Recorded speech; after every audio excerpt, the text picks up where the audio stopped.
Public sector ఆర్గనైజేషన్స్ని వారు ప్రైవేటీకరణ చేయటం లేదా నిర్వీర్యం చేయటం చేశారు అని అంటే ఈ ఆంధ్రప్రదేశ్లో ప్రైవేటైజేషన్లో ఆల్ టైమ్ రికార్డ్ ఎవరు అనంటే గౌరవ చంద్రబాబు నాయుడు గారు. సో చంద్రబాబు నాయుడు గారి యొక్క ఆల్ టైమ్ రికార్డ్ ప్రైవేటీకరణ. ఇక ముఖ్యమైనటువంటి మంత్రి గౌరవనీయ లోకేష్ గారి రికార్డు ఏంటంటే మాట చెప్పడం, మడమ తిప్పడం.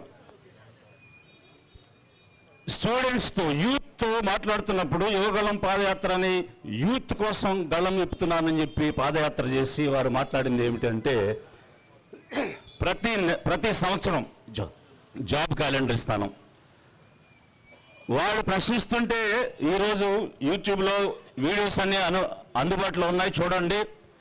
నేను గత ప్రభుత్వంలాగా, గత ముఖ్యమంత్రిలాగా పారిపోయేవాడిని కాదు, ప్రతి సంవత్సరం జాబ్ క్యాలెండర్ ఇచ్చి తీరుతాను, చూసుకోండి అని మాట ఇచ్చారు.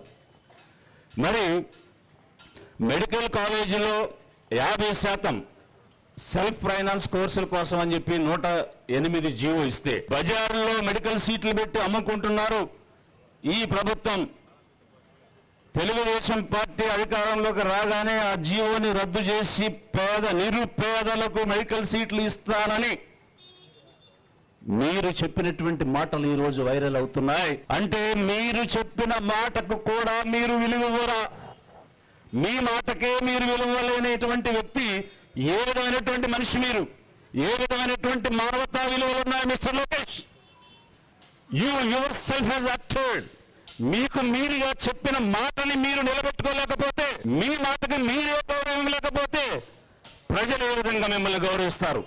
అంటే మీ ఫాదర్, మీ నాయన ప్రైవేటైజేషన్ అని ఆల్ టైమ్ రికార్డు నెలకొల్పితే మీరు మోసం చేస్తా, మాట ఇస్తా, నిలబెట్టుకోను, మాట ఇచ్చి మోసం చేస్తానని మోసగాడుగా ఒక ట్రాక్ రికార్డు మీరు బిల్డ్ చేసుకుంటున్నారా?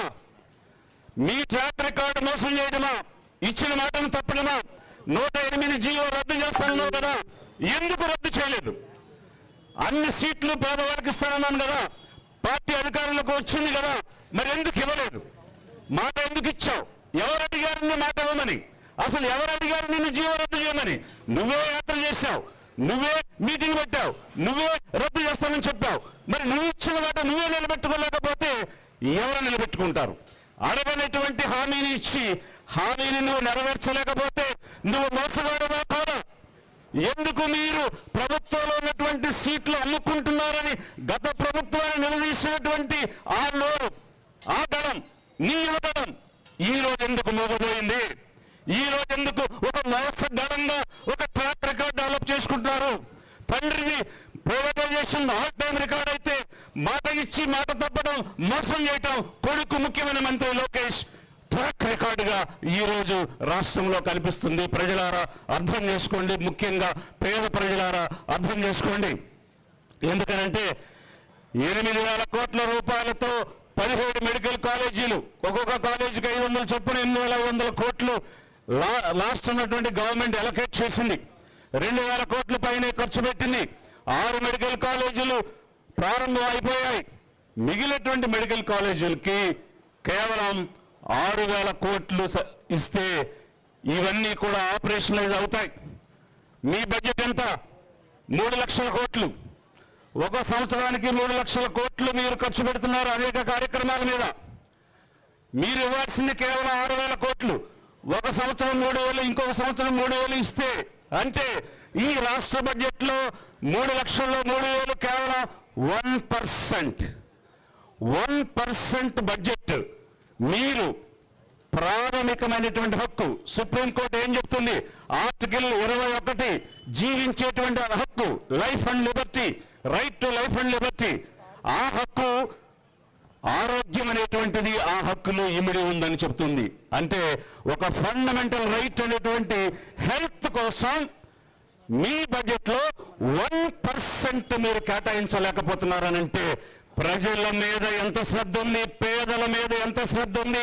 మీకు అధికారం కోసం పేదలు కావాలి, ప్రజలు కావాలి, వాళ్ళ ఓట్లు కావాలి, కానీ వాళ్ళ ఆరోగ్యాన్ని అమ్మేయడానికి, వాళ్ళ ఆరోగ్యాన్ని పణంగా పెట్టడానికి, వారి ఆరోగ్యాన్ని పణంగా పెట్టడానికి వెనుకాడటం లేదంటే మీకు మానవత్వం ఉందనుకోవాలా, మనుషుల మీద శ్రద్ధ ఉందనుకోవాలా, పేదలంటే లెక్క ఉందనుకోవాలా లేదా? మీరు చెప్పండి, ప్రజలు ఆలోచించండి. 3 లక్షల కోట్లలో 3,000 కోట్లు 1% పేద ఆరోగ్యం కోసం, పేద విద్యార్థుల చదువు కోసం వెచ్చించలేని ప్రభుత్వం ఉండితే ఏంటి, మండితే ఏంటి? ఇలాంటి ప్రభుత్వాలు కదా ఓట్లేస్తుంది, ఇలాంటి పార్టీలు కదా ఓట్లేస్తుందని ప్రజలు ఆలోచించాలి, పేదలు ఆలోచించాలి. ఎందుకంటే ప్రాథమిక హక్కుల్ని కాపాడలేనటువంటి ప్రభుత్వాలు దేనికోసం ఉన్నాయి?